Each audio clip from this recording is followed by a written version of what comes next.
अऊज़ुबिल्लाहि मिनश्शैतानिर्रजीम बिस्मिल्लाहिर्रहमानिर्रहीम अल्लाहुम्मा अन्फ़अना बिमा अल्लमतना व अल्लिमना मा यनफ़अुना व ज़िदना इल्मा। अस्सलामु अलैकुम व रहमतुल्लाहि व बरकातुहू। अगर किसी को फ्यूचर में बच्चा पैदा करने की एबिलिटी को महफूज रखना हो, उसे फर्टिलिटी प्रिजर्वेशन कहते हैं।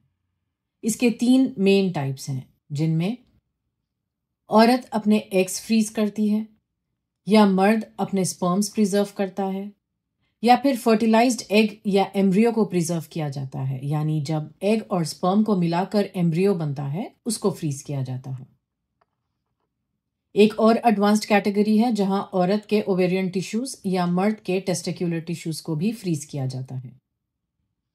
ऐसे समझ सकते हैं जैसे फ्यूचर में यूज करने के लिए अपने रिप्रोडक्टिव सेल्स को डीप फ्रीजर में रख लेना, ताकि जब जरूरत हो तो वो रेडी हो। इस प्रोसेस में एग्स, स्पर्म या एम्ब्रियोस को लो टेम्परेचर पर फ्रीज करके स्टोर किया जाता है, ताकि जब ज़रूरत हो तो उनका इस्तेमाल किया जा सके। फर्टिलिटी प्रिजर्वेशन एक ऐसी मेडिकल टेक्नोलॉजी है जिसके ज़रिए इंसान अपनी ज़िंदगी के अहम फैसलों को अपने तरीके से मैनेज कर सकता है, मगर इसके साथ कुछ शरई, एथिकल और मेडिकल पहलू भी जुड़े हुए हैं जिन पर गौर करना ज़रूरी है।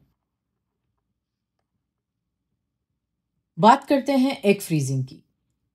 एग फ्रीजिंग का साइंटिफिक नाम ओवोसाइट क्रायो प्रिजर्वेशन है, यानी एग्स को अल्ट्रा लो टेम्परेचर में फ्रीज करके फ्यूचर के लिए प्रिजर्व करना।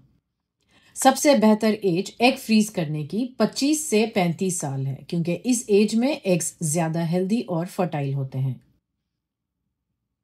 फ्रीजिंग एग्स का मतलब है कि औरत अपने एग्स को फ्यूचर के लिए महफूज कर लेती है, ताकि जब वो मां बनना चाहे कुछ सालों के बाद, तो वो अपने वही एग्स इस्तेमाल कर सके।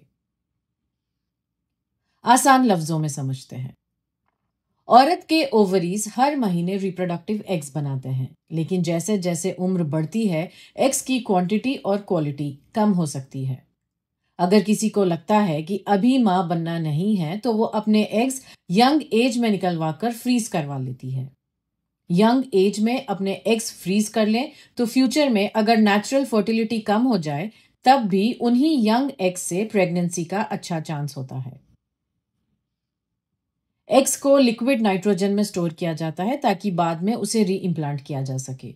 लिक्विड नाइट्रोजन बहुत ज़्यादा ठंडा होता है, अराउंड -196 डिग्री सेल्सियस, जिसकी वजह से एग्स की मेटाबॉलिज्म बिल्कुल रुक जाती है और वो सेफ तरीके से लंबे अरसे तक प्रिजर्व हो जाते हैं, बिना किसी डैमेज के। जितनी छोटी एज में एग फ्रीजिंग की जाए उतना बेटर बताया जाता है। एग्स फ्रेश और हेल्दी होते हैं। 35 साल के बाद एग क्वालिटी और क्वांटिटी दोनों कम हो सकते हैं। ये प्रोसेस शादी से पहले या बिना शादी के भी किया जाता है। स्पर्म फ्रीजिंग या स्पर्म क्रायो प्रिजर्वेशन में मर्द अपने स्पर्म्स को अल्ट्रा लो टेम्परेचर पर फ्रीज करके प्रिजर्व करता है, ताकि उन्हें फ्यूचर में यूज किया जा सके। एम्ब्रियो फ्रीजिंग के प्रोसेस में औरत के एग्स और मर्द के स्पर्म्स को फर्टिलाइज करके एम्ब्रियो बनाया जाता है। फिर उन एम्ब्रियोज को लिक्विड नाइट्रोजन में फ्रीज करके स्टोर किया जाता है, ताकि फ्यूचर में यूज किया जा सके। इस प्रोसेस में इन विट्रो फर्टिलाइजेशन के जरिए पहले एग और स्पर्म को कंबाइन किया जाता है। जब फर्टिलाइज्ड एग या एम्ब्रियो तैयार हो जाता है, उसे स्पेशली प्रिपेयर्ड मीडियम में स्टोर करके फ्रीज कर दिया जाता है। फ्यूचर में जब जरूरत हो, एम्ब्रियोस को थॉ करके यूट्रस में इम्प्लांट किया जाता है। या आईवीएफ के दौरान अगर मल्टीपल एम्ब्रियोस बन जाएं, तो एक्सेस एम्ब्रियोस को फ्रीज कर दिया जाता है फ्यूचर अटेम्प्ट्स के लिए। एक्स के कंपैरिजन में एम्ब्रियोस ज्यादा स्टेबल होते हैं और सर्वाइवल रेट उनका बेटर होता है। जिन रीजंस से ये किया जाता है वो हैं health, career, high risk occupations, family planning, unstable relationships या किसी मेडिकल प्रोसीजर की वजह से।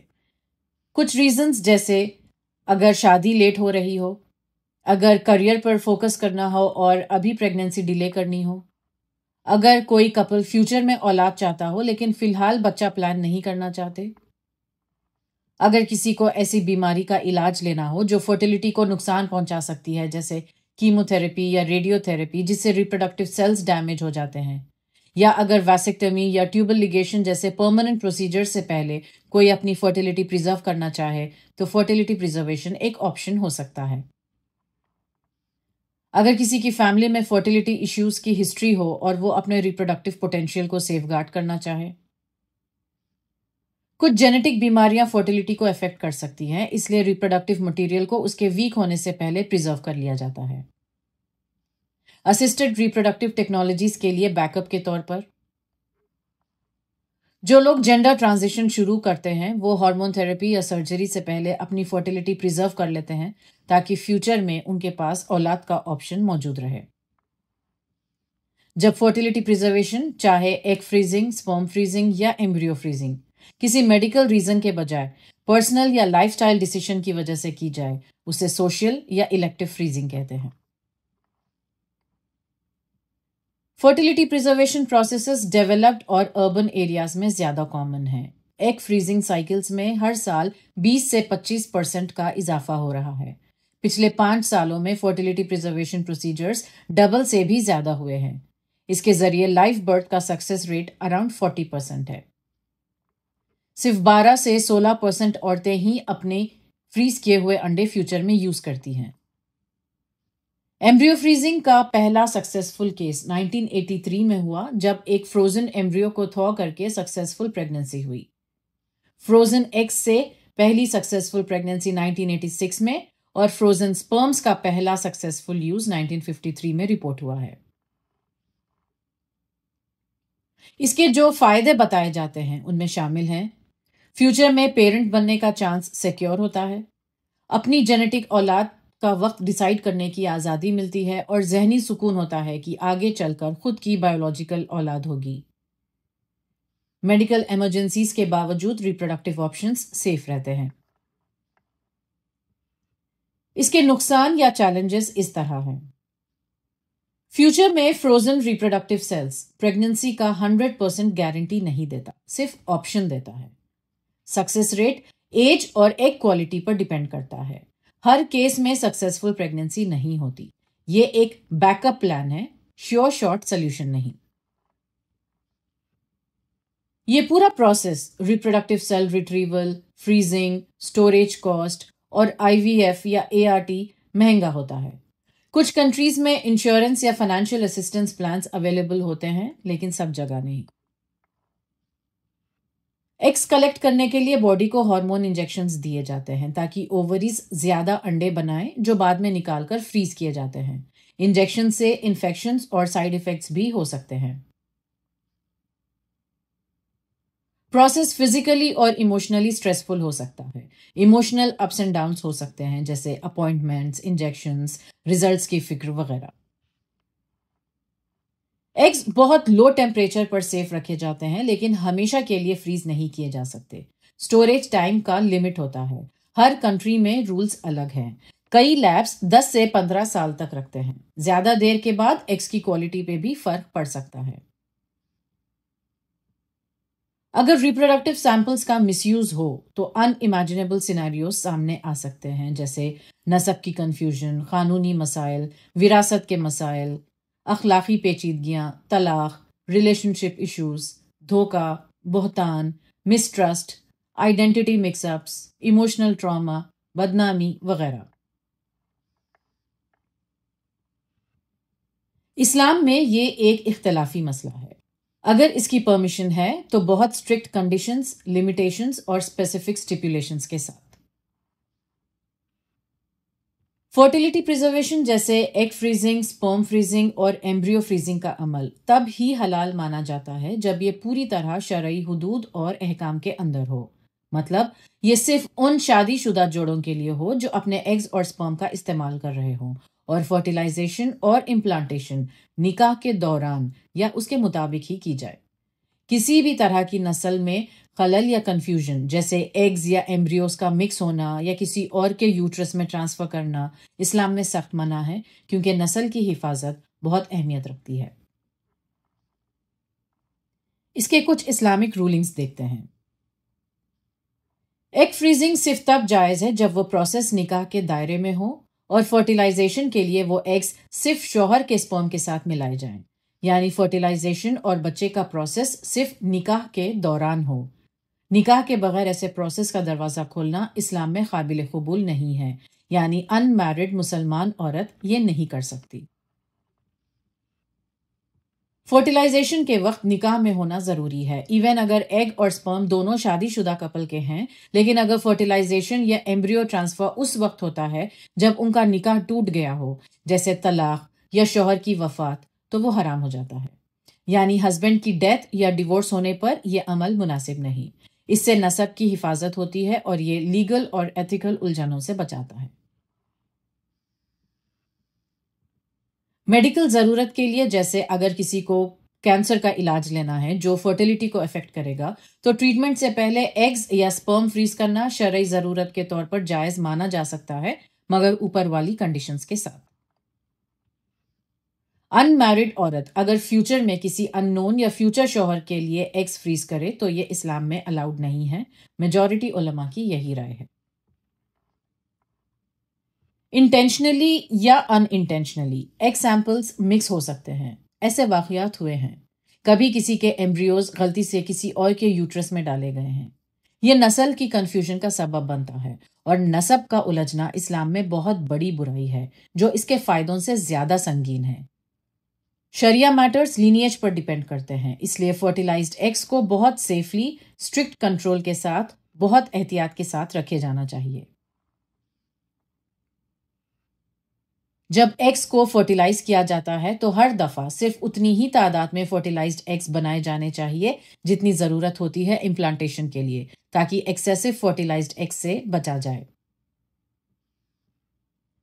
फर्टिलाइज्ड एग को किसी दूसरी औरत के रहम में डालना हराम है और बहुत सख्त एहतियात करनी चाहिए ताकि फर्टिलाइज्ड एग का इस्तेमाल किसी गैर शरई हमल के लिए ना हो।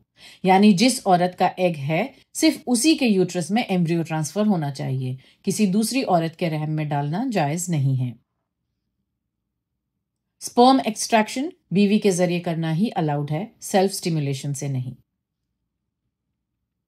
सिंगल मदरहुड के लिए एनोनिमस स्पर्म डोनर्स का इस्तेमाल करना इस्लाम में जायज नहीं।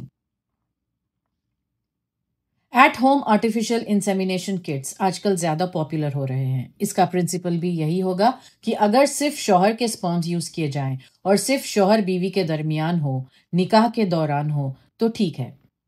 लेकिन majority scholars independent home use को रेकमेंड नहीं करते, बल्कि उनका कहना है कि अगर मेडिकल जरूरत हो तो प्रॉपर फर्टिलिटी क्लिनिक के जरिए क्वालिफाइड डॉक्टर्स की देखरेख में करना चाहिए। आईवीएफ या इंसेमिनेशन दोनों को सिर्फ ट्रेंड प्रोफेशनल्स के जरिए ही जायज माना गया है। घर पर इस प्रोसेस में लापरवाही, health risk, infections, unnecessary doubts और मेडिकल डेंजर्स का खतरा बढ़ जाता है। Egg swapping, egg donation, sperm donation, egg selling, किसी भी किस्म का मिसयूज और सिर्फ रिसर्च के लिए एम्ब्रियोज क्रिएट करना इस्लाम में सख्त मना है। फर्टिलाइज्ड एम्ब्रियो को मेडिकल एक्सपेरिमेंट्स में यूज करना अलाउड नहीं है। अगर अलाउड है तो भी कई कंडीशंस के साथ, जैसे सिर्फ लिमिटेड और एथिकल रिसर्च हो, पेरेंट्स की रजामंदी से हो, एम्ब्रियो को कोई नुकसान ना पहुंचे और फर्टिलाइजेशन के 14 दिन के अंदर ही हो। इस्तेमाल ना होने वाले एक्सेस एम्ब्रियोज के साथ क्या किया जाए, ये एक ऑनगोइंग डिस्कशन का मौजू है।